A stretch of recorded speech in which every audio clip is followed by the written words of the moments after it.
నా ప్రాణం అల్లాడిపోతుందయ్యా అన్నది ఒక ఆమె. నా ప్రాణం అల్లాడిపోతుందా? సరే కానీ అల్లాడిపోతుందని చెబుతున్నా నువ్వెవరివి? ప్రాణానివి కాదా? నేను ఆత్మన్లే. నా ప్రాణం అల్లాడిపోతుంది అన్నప్పుడు ఆ మాట ఎవరని ఉండాలి? శరీరం అన్న అని ఉండాలి, ఆత్మన్నా అని ఉండాలి. ఇక నా శరీరం సహించట్లేదయ్యా, ఇక నేను చేయలేను అని నువ్వు అంటే, నా శరీరం ఇక అలివిగాటలేదు అంటే ఆ మాట ప్రాణమన్నా అని ఉండాలి, ఆత్మన్నా అని ఉండాలి. నీకేం తెలుసు నా ఆత్మ నాలో ఎంత నలిగిపోతుందో? ఈ డైలాగులు కామన్గా మనం వాడే డైలాగులు, అందుకని చెబుతున్నా. లోపల నా ఆత్మ అల్లాడిపోతుంది. ఆత్మ అల్లాడిపోతుంది అన్న మాట మాట్లాడుతుందంటే శరీరమో ప్రాణమో అయి ఉండాలి. చూడు, మనం ఒకళ్ళమే కదా, ఒకళ్ళమా ముగ్గురుమా? ఒక వింత. మనం ఒకళ్ళంగానే కనపడుతున్నాం కానీ మనలో ముగ్గురు ఉన్నారు. ఆ ముగ్గురు ఎవడికోడే నేను నేను నేను అనుకుంటున్నారు, మళ్ళీ ముగ్గురు కలిసి ఒకడే. ఒరు బాబా, ఏంది మాకు ఈ గొడవ అనుకోవాకండి. నా ప్రాణం అంటాడు, నా ఆత్మ అంటాడు, నా శరీరం అంటాడు. మూడు విడిభాగాలు. నేను నేను నేను అనే స్వయం స్పృహ కేంద్రాలు మూడున్నాయి మనకి. ఎంతమందికి అర్థమైందో ఒకసారి చేతులు ఎత్తితే సంతోషపడతా. అర్థమైంది? ఆహా, గ్రేటే, మీరు ఈజీగానే అర్థం చేసుకున్నారు. ఈ పోలిక ఎక్కడి నుంచి వచ్చింది మనకంటే దేవుడి నుంచి వచ్చింది. మనం ఎలా ఒక్కడిగా కనపడుతున్న ముగ్గురుగా ఉన్నామో దేవుడు కూడా ఒక్కడిగా కనపడుతున్న ముగ్గురుగా ఉన్నాడు.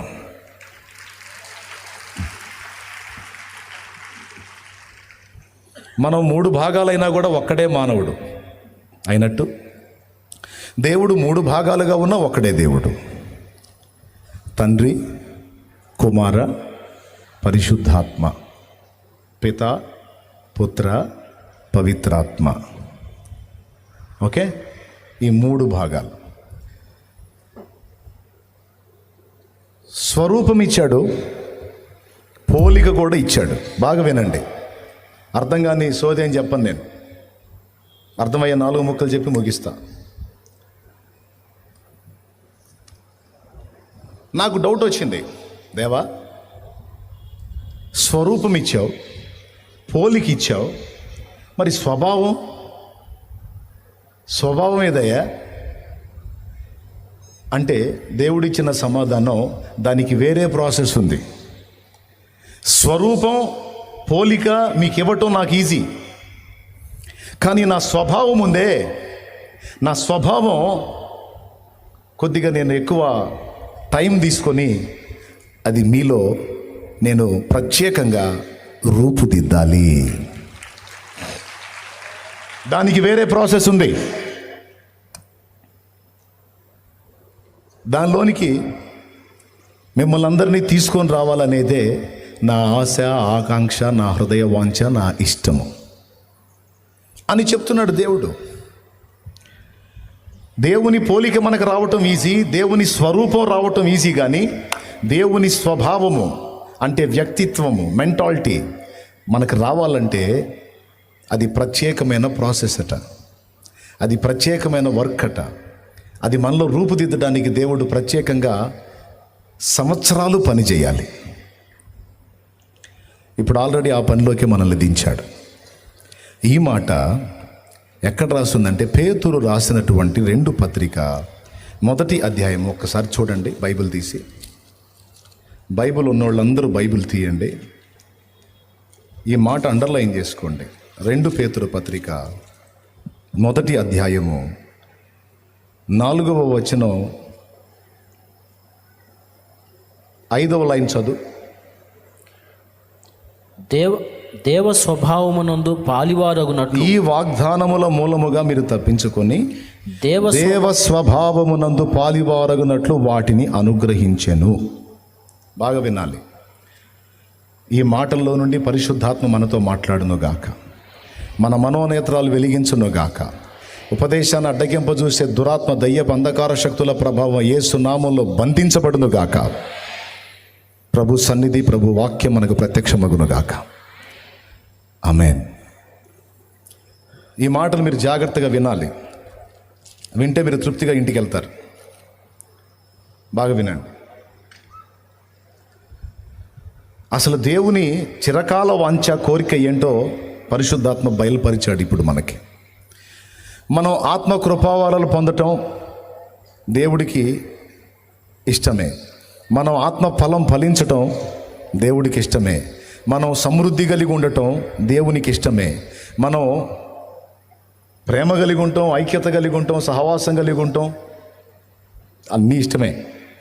కానీ వీటన్నిటికంటే శ్రేష్టంగా దేవునికి ఏది ఇష్టం అంటే ఆయన స్వభావాన్ని, ఆయన వ్యక్తిత్వ సౌందర్యాన్ని మనం స్వతంత్రించుకోవటం దేవుడికి ఇష్టం. ఇప్పుడు మీరు చెప్పారు 10-12 రకాల మాటలు చెప్పారు. మీరేమన్నారు? పరిశుద్ధత అన్నారు, విశ్వాసం అన్నారు, విధేయత అన్నారు, చాలా చెప్పారు. ఇవన్నీ కలగలిపి దేవ స్వభావం అన్న దానిలో ఇవన్నీ ఉన్నాయి. మీరు చెప్పిన 10-12 రకాలు దేవ స్వభావం అన్న దానిలో ఇవన్నీ ఇమిడి ఉన్నాయి. దేవ స్వభావంలో ప్రేమ ఉంది. అందుకే దేవుడు ప్రేమస్వరూపి అని వ్రాయబడింది యోహాను పత్రికలో. దేవునిలో పరిశుద్ధత ఉంది. అందుకే కెరూబులు, సెరాపులు పరిశుద్ధుడు, పరిశుద్ధుడు, పరిశుద్ధుడు, సైన్యములకు అధిపతి యెహోవా పరిశుద్ధుడు, పరిశుద్ధుడు, పరిశుద్ధుడు. పరలోకంలో ఏ వినపడింది? పరిశుద్ధి, పరిశుద్ధి, పరిశుద్ధి జనివిన పడుపుర మదిగో పద పదరే ప్రియులారా. పరిశుద్ధి, పరిశుద్ధి ఆగు అని వినబడిద్దంట అక్కడ. పరలోకంలో వినబడేది పరిశుద్ధి, పరిశుద్ధి, పరిశుద్ధి. పరలోకంలో దేవుణ్ణి గూర్చి పలికేది పరిశుద్ధుడు, పరిశుద్ధుడు, పరిశుద్ధుడు. ఆయన ఆల్రెడీ త్రియేక దేవుడై సహవాసం కలిగే ఉన్నాడు. మీరు చెప్పిన సహవాసం అందులోకి వచ్చింది. ఆయన శిలువ మరణం పొందినంతగా విధేయత చూపిన వాడు ఉంది కనుక మీరు చెప్పిన విధేయత యేసు స్వభావంలో ఉంది. మీరు చెప్పినటువంటి సకల శుభలక్షణాలన్నీ మనం ఏం కలిగి ఉంటే దేవుడు ఇష్టపడతాడని నేను అన్నదానికి మీరు చెప్పిన 10 రకాల శుభలక్షణాలన్నీ నా యేసయ్యలో ఉన్నాయి, నా దేవుళ్ళలో ఉన్నాయి. గట్టిగా ఇప్పుడు ఇవన్నీ మనకు రావాలంటే మనకి ఆయన స్వభావం కావాలి.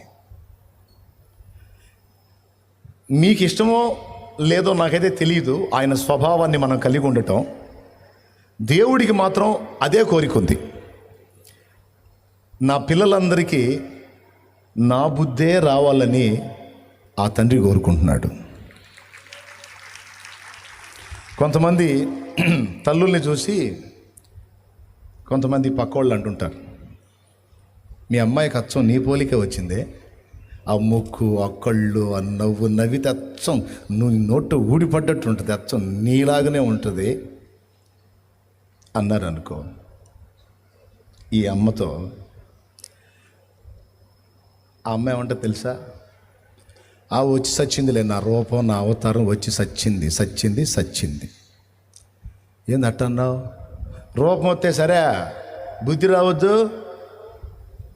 మా అమ్మ మా నాన్న సంబంధాలు చూసి చక్కగా ఇదిగో ఇతను నీ భర్త అని చెప్తే పిచ్చోడిని చూపించి నీ భర్త అంటే అలాగ తలోంచి చేసుకున్నా. ఆ దరిద్రపు అట్లేదు, పోయింది, పోయింది, సచ్చింది, పోయి సచ్చింది అంటే ఏం పోయింది?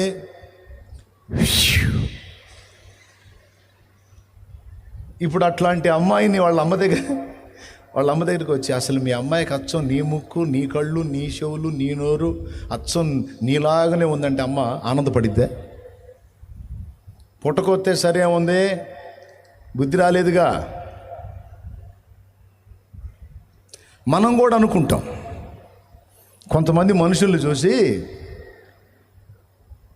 అది వీడు అచ్చం వాళ్ళ నాన్నలాగానే ఉన్నాడురా, అని చూస్తుంటే వాళ్ళ నాన్న గుర్తొస్తున్నాడు అంటే ఇంకొకడు అంటాడు వాళ్ళ నాన్ననే ఉంటాడు కానీ వాడంత మంచోడు కాదు, వీడు పెద్ద ఎదవ, వీడు మామూలు ఎదవ కాదు, వీడు పెద్ద గాలుడు, వీడికి ఆయన రూపం వచ్చింది కానీ పాప ఆ నీతి రాలా వీడికి, ఈడొట్టి గాలి ఎదవా అంటారా అనరా? రైట్. ఇప్పుడు పోలిక స్వరూపం గొప్పదా, స్వభావం గొప్పదా? కొట్టు. ఏది గొప్పది? ఒకళ్ళు వచ్చి అయ్యో అబ్బాయిని కన్నావు, నీ బుద్ధే మంచి బుద్ధి అనుకుంటే నీ కాడికి మంచోడయ్యా, అస్సలు నీ బుద్ధిని మించిపోయాడయ్యా. అబ్బా ఏం బుద్ధయ్యా, ఎంత జాలయ్యా, ఎంత ప్రేమయ్యా, ఎంత కనికరమయ్యా, ఎంత మంచితనమయ్యా, ఎంత మంచి పలకరింపయ్యా, చిరునవ్వు నవ్వి నోరారా పలకరిస్తాడయ్యా. అబ్బో నిన్ను మించిపోయాడయ్యా బుద్ధిలో, మయ్యా జాలిలో, మంచితనంలో. అమ్మా అబ్బా మించిపోయారమ్మా నిన్ను అంటే అప్పుడు ఉంటుంది నాన్నకు అప్పుడు ఉంటుంది, ఇక మామూలుగా ఉండదు. అట్లా అనకుండా అయ్యా అబ్బాయికి ఇంకా నీ అంత ఇది రాలేదనుకుంటా, ఎందుకట్టన్నా? కాదులే అబ్బాయి ప్రవర్తన నీలాగా లేకపోతేనో నీ అంత ఇది రాలేదనుకుంటా, వచ్చిందిలే మనం ఫీల్ కాకుండా. అంటే వాళ్ళ ఫీలింగ్ ఏంటంటే నువ్వు పర్లేదు కానీ వాడు పెద్ద ఎదవనగా అన్నట్టున్నావుగా, ఎదవనే అని చెప్పకనే చెప్పినట్టు. ఇప్పుడు మీరు చెప్పండి, స్వరూపం గొప్పదా, పోలిక గొప్పదా, స్వభావం గొప్పదా? ఒక మంచి తండ్రి, మంచి వ్యక్తిత్వం గల తండ్రి, మంచి మనస్తత్వం గల తల్లి తన పిల్లలకి ఏం రావాలని కోరుకుంటారు? నంబర్ 1, నా బిడ్డలకి నాకన్నా మంచి బుద్ధి రావాలని కోరుకుంటారు. దేవుణ్ణి కూడా అదే అడుగుతారు. అయ్యా అయ్యా అయ్యా నా కొడుకయ్యా, అయ్యా నా కొడుకయ్యా, నా ముక్కే రావాలి ప్రభువా, నా మూతే రావాలి ప్రభువా, నా పళ్ళే రావాలి ప్రభువా, వంకర పళ్ళు, నా కళ్ళే రావాలి ప్రభువా, మెల్లకళ్ళు అని ఎవరు అడగరు. ఎవరు కోరుకున్నా అయ్యో నా బిడ్డకి మంచి బుద్ధి ప్రసాదించు అయ్యా, నా మంచి బుద్ధిగా నాకంటే మించిన మంచితనం, మంచి బుద్ధి నా బిడ్డకి అయ్యా, నా బిడ్డ బతుకుని మార్చయ్యా, నా బిడ్డకి మంచి స్వభావం అయ్యా. ఏ తల్లి అడిగినా ఏ తండ్రి అడిగినా ఆ కోరికే అడుగుతారు దేవుణ్ణి. ఎంతమంది ఒప్పుకుంటారు? డౌట్ లేదుగా. మరి ఒక తల్లిగా తండ్రిగా నీ పిల్లల గురించి నువ్వు అట్లా కోరుకున్నప్పుడు మరి మీ నాన్న మా నాన్న మన అందరి నాన్న ఏం కోరతాడని ఊహించి ఒక్కసారి. ఏం కోరతాడండి? ఆయన పిల్లలమైన మనకి ఆయన బుద్ధే రావాలని కోరుకుంటాడు.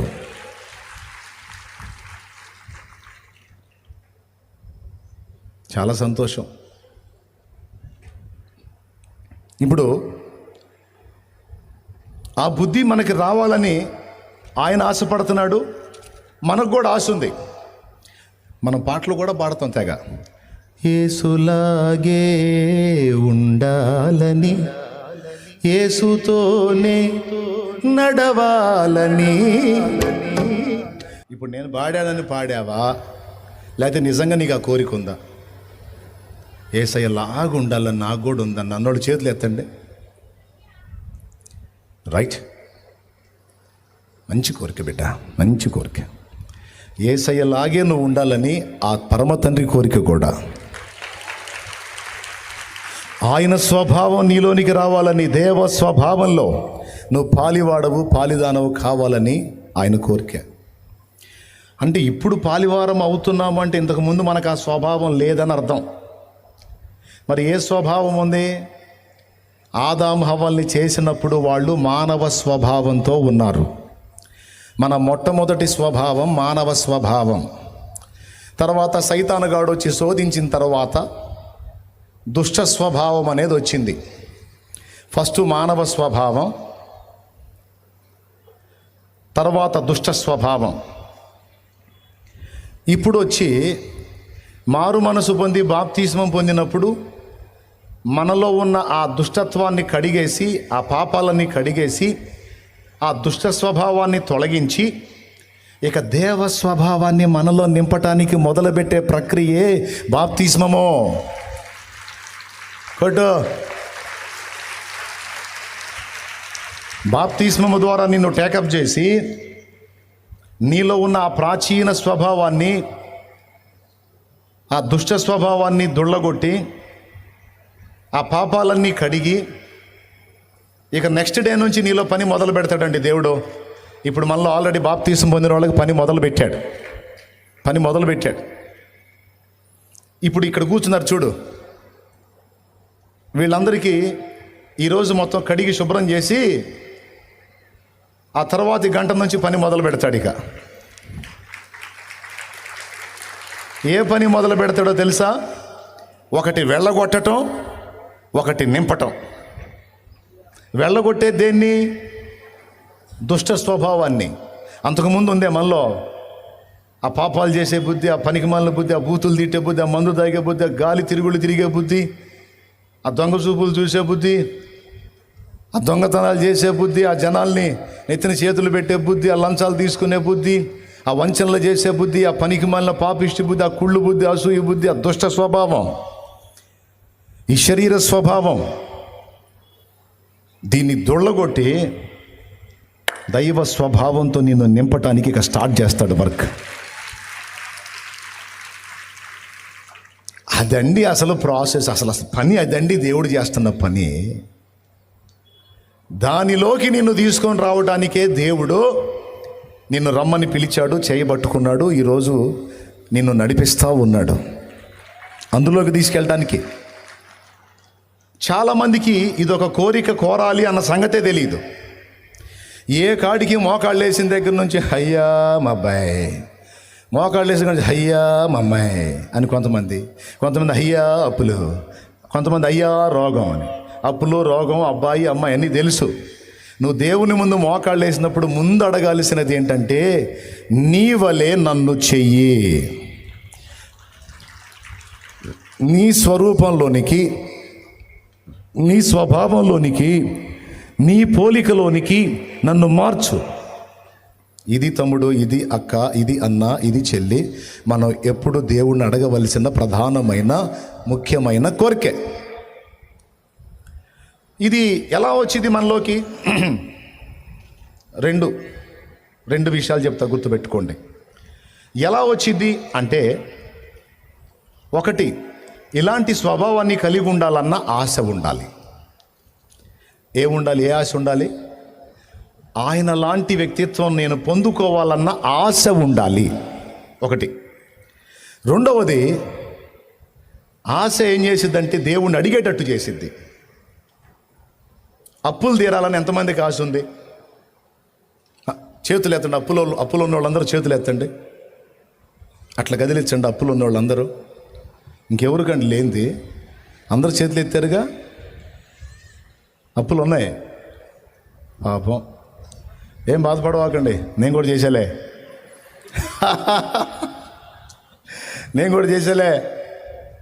మంది కూడా లక్షల్లో ఉందిలే. దేవునికి స్తోత్రం.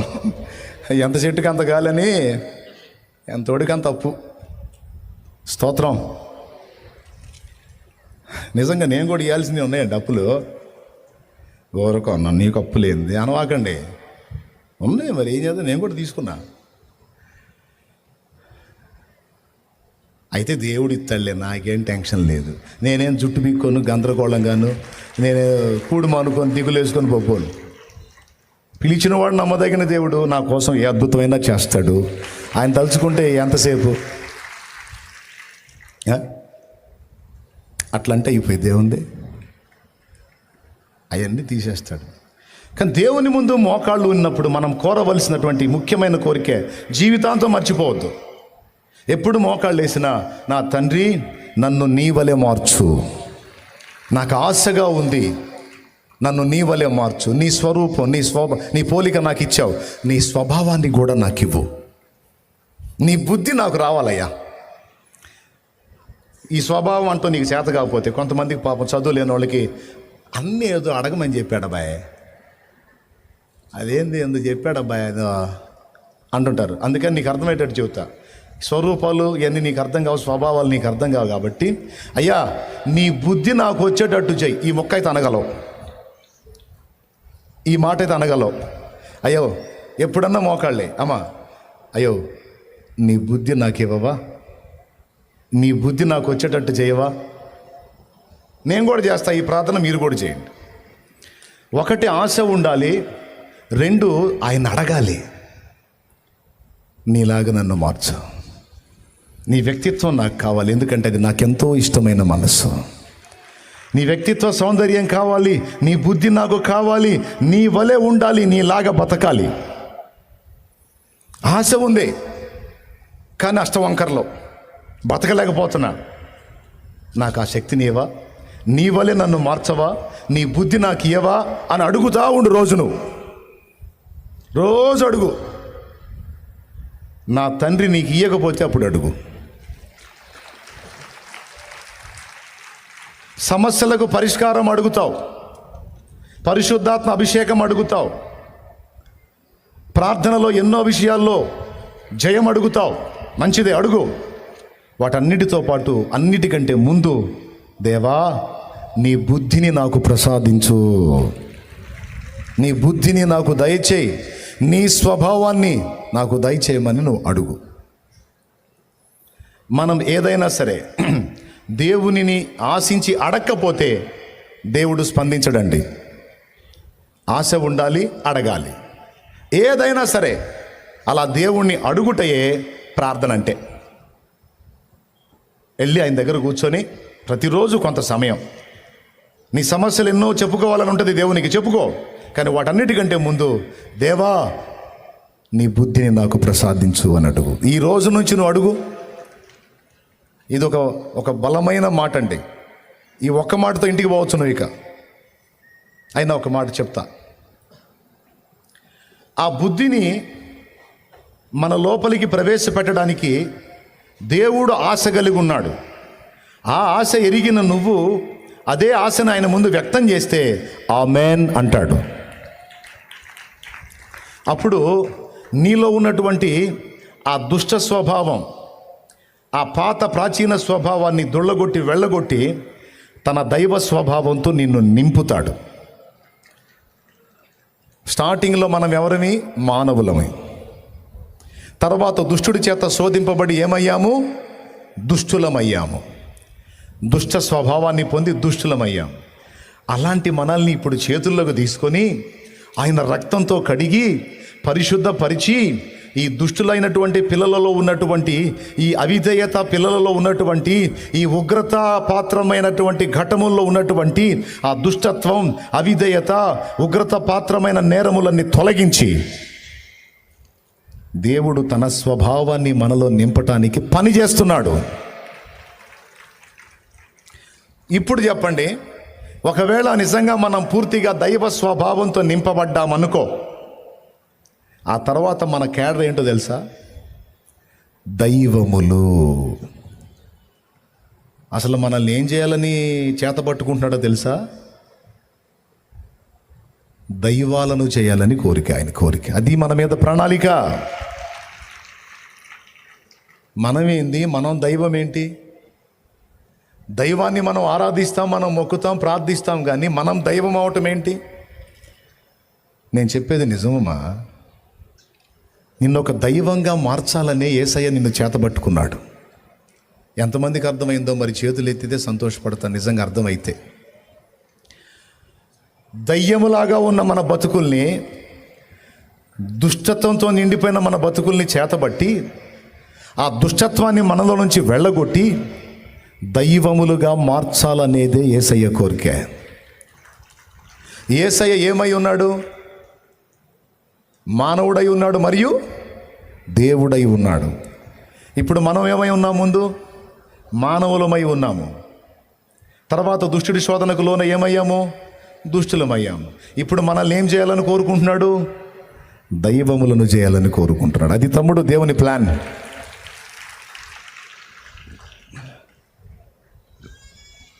కొంతమంది మనుషులను చూసి, మా అమ్మ దేవత లాంటిది. మా నాన్న దేవుడు అని పిల్లలు చెప్పుకుంటారు. ఎవరమ్మ వాళ్ళకి దేవత, ఎవరు నాన్న వాళ్ళకి దేవుడు.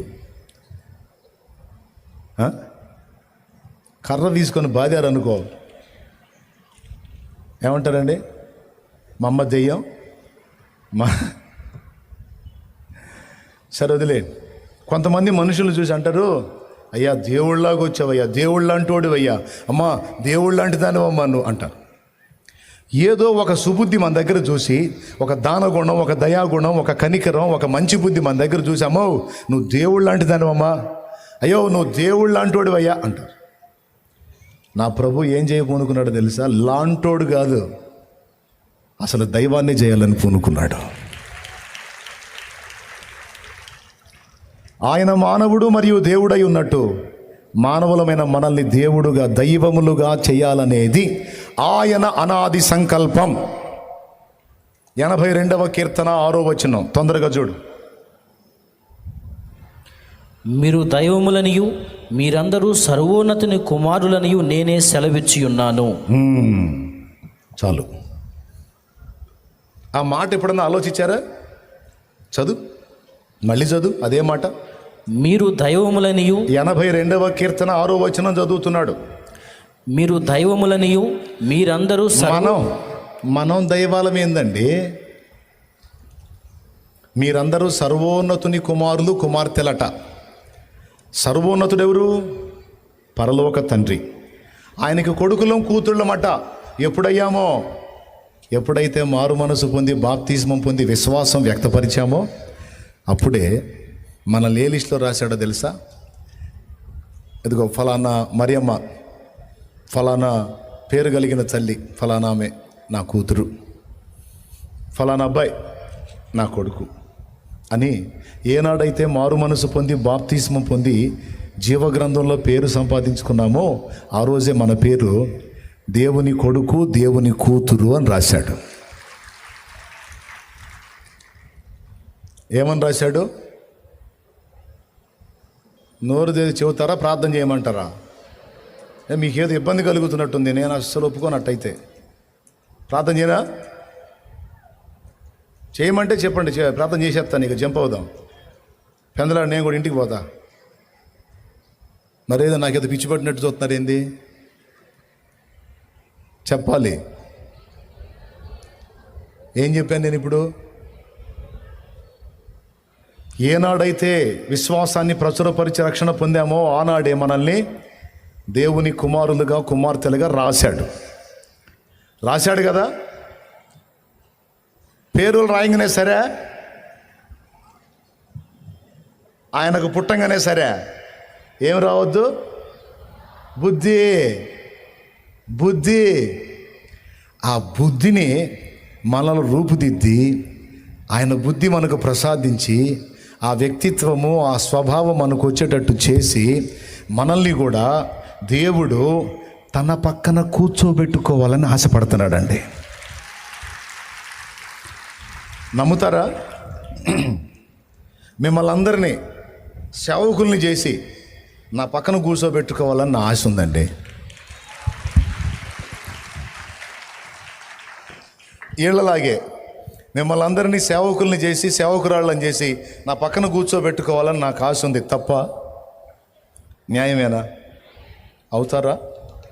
దేవుడి చిత్తం అయితే అవుతాంలే అన్నా అని చెప్పండి. నేను ఎలాగైతే ఆశపడుతున్నానో, నేను కూర్చున్న దాని ప్రక్కన మీరు కూడా కూర్చోవాలని నా ప్రభు, నా యేసయ్య మనల్ని అక్కడ కూర్చోబెట్టాలని అంత బాధపడ్డాడండి. మనల్ని ఆయన దగ్గర కూర్చోబెట్టాలని అదిగో ఆ సిలువను మోసాడండి, అదిగో ఆ శ్రమను అనుభవించాడండి. అదండి అసలు ఆయన ప్లాన్.